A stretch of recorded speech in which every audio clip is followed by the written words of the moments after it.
I have already done an unboxing video of my new Chinese-made riding watch. It has a Seiko Japanese movement, so it's not entirely Chinese. But in any case, it came with an ugly strap, which I decided to update.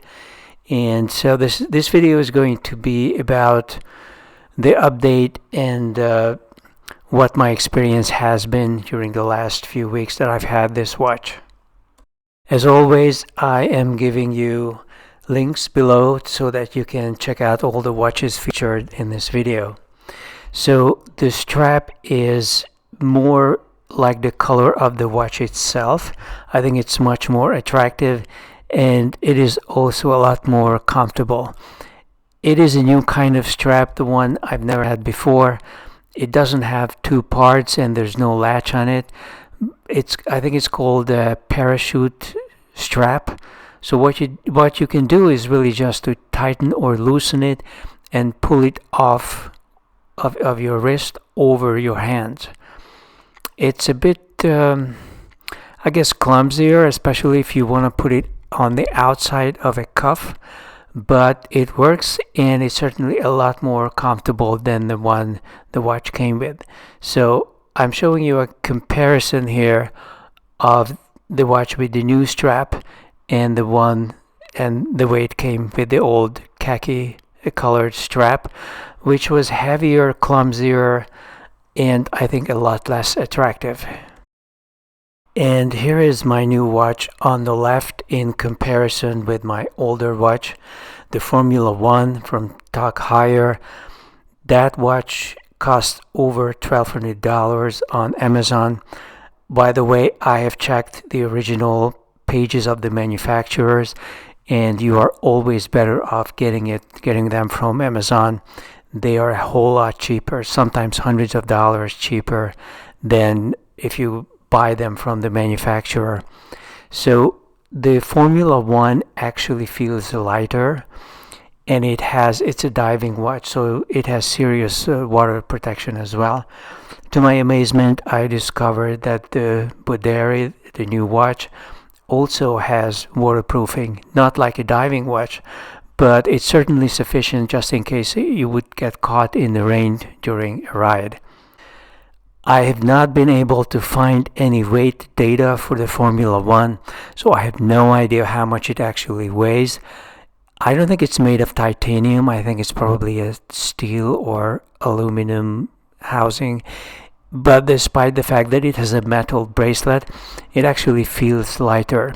And I can tell you that the Boderry on the left side is a titanium watch, and the official weight of it is 72 grams.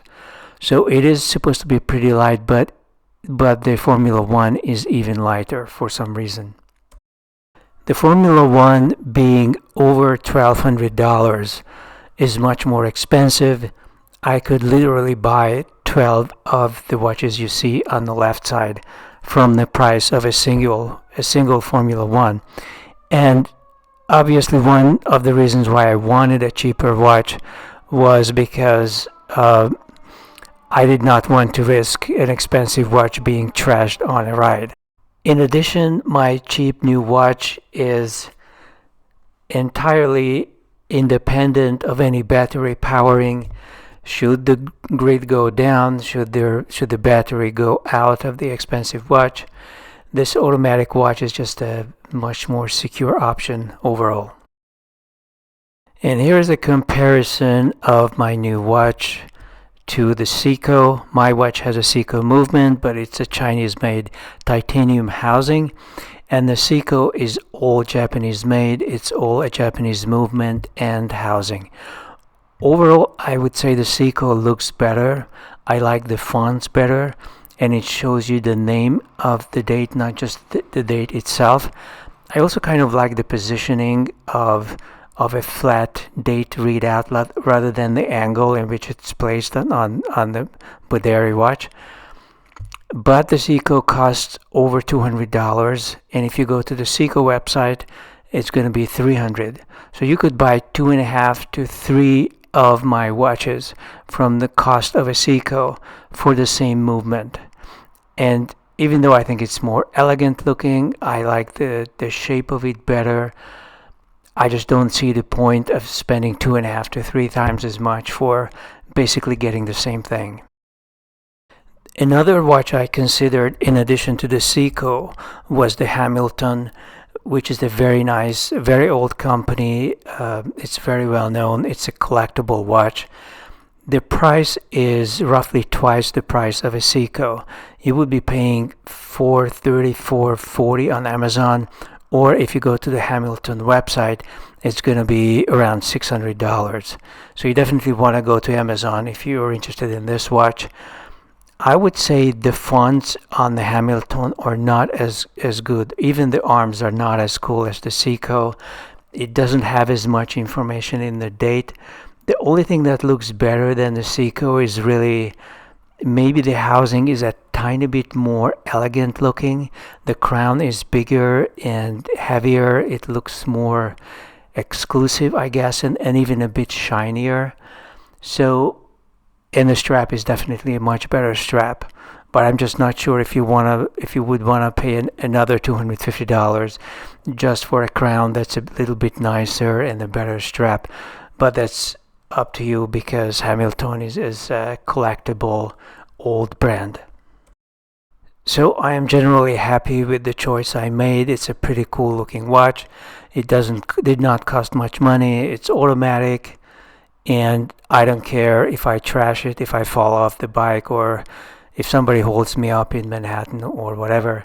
Here's a comparison between the cheap watch and my Formula One, which I'm not going to wear for riding anymore. As I mentioned earlier, I'm providing links to all of these watches below if you want to check them out. This is it for the current video. If you are not subscribed to this channel yet, it would be very helpful if you did, and I'll be back with the next video soon enough.